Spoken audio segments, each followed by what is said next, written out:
안녕하세요. 베트남의 신속하고 정확한 정보를 알려드리는 V정보 채널입니다. 5월 9일 베트남 총리는 각 기업체들과 간담회를 진행했습니다. 베트남 투자계획부 장관은 이번 코로나 바이러스를 통해서 여러 외국 기업들이 중국을 떠날 준비를 하고 있으며 이미 1년 반의 시간 동안 미국과 중국의 무역전쟁을 통해 외국 기업들의 탈중국이 이루어졌음을 보고하면서 5월 3일 일본 정부는 탈중국 업체가 일본 혹은 동남아의 생산시설 이전에 대해서 22억 불의 지원금을 준비하고 있다고 밝힌 바가 있습니다.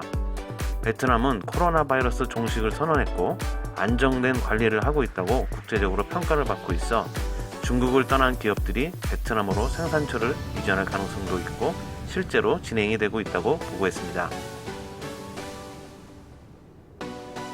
일본의 니케이 신문에 따르면 애플사의 경우 이미 3월부터 무선 이어폰인 에어팟의 생산이 시작되었으며 2분기에는 에어팟 생산을 300에서 400만 개 생산 예정이며 헤드셋 모델의 30% 생산량을 베트남에서 늘릴 계획이라고 밝혔다고 합니다.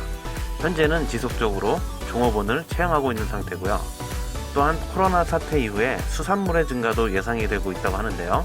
베트남은 수산물 공급의 경쟁국인 태국, 인도, 에콰도르 등이 코로나로 인해서 봉쇄 및 생산량 감소를 하고 있으며 코로나 사태 이후에 정상적인 수산물 공급까지 상당한 시간이 걸릴 것으로 예상하고 있습니다. 그래서 베트남의 수산물 공급에 대한 경쟁력도 매우 희망적인 상황으로 판단하고 있습니다. 베트남 섬유협회 회장은 봉제산업의 경우 코로나 사태 이후에 봉제산업은 증가할 것으로 예상은 되지만 그 속도는 현저히 느릴 것으로 전망한다고 밝혔습니다. 산업통상부 장관은 자유무역 협정을 활용하여 주요 산업에 투자를 유치하는 데 최선의 노력을 다할 것이라고 밝혔고요.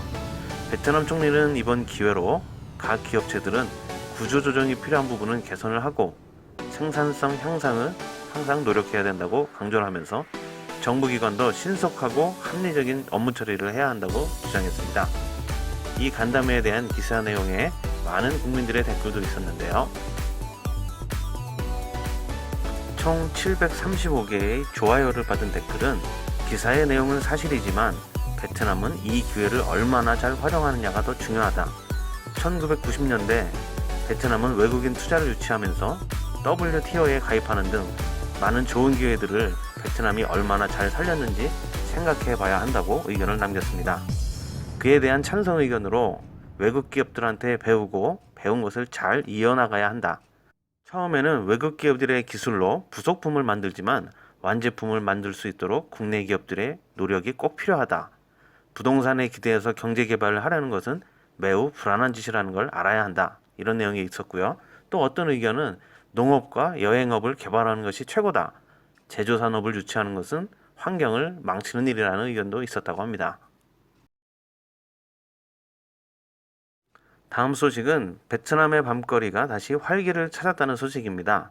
정부가 가라오케와 디스코텍을 제외한 모든 유흥업소의 영업을 승인하면서 호치민시의 경우 일군의 각 바들과 마사지 가게들이 일제히 영업을 재개하였습니다. 한 바의 주인은 약 2달 동안 영업 중지로 인해서 다시 많은 가게들이 문을 열기가 힘들 것으로 예상했으나 실제로는 대부분의 가게들이 어려움 없이 영업을 재개하게 되어 기쁘다는 인터뷰를 했다고 합니다. 오늘 마지막 소식입니다. 베트남 교통부는 도로교통법을 수정하면서 오토바이의 경우 24시간 라이트를 켜고 운행하는 안에 대해서 의견을 수렴 중이라고 합니다. 많은 찬성과 반대 의견이 있는데요.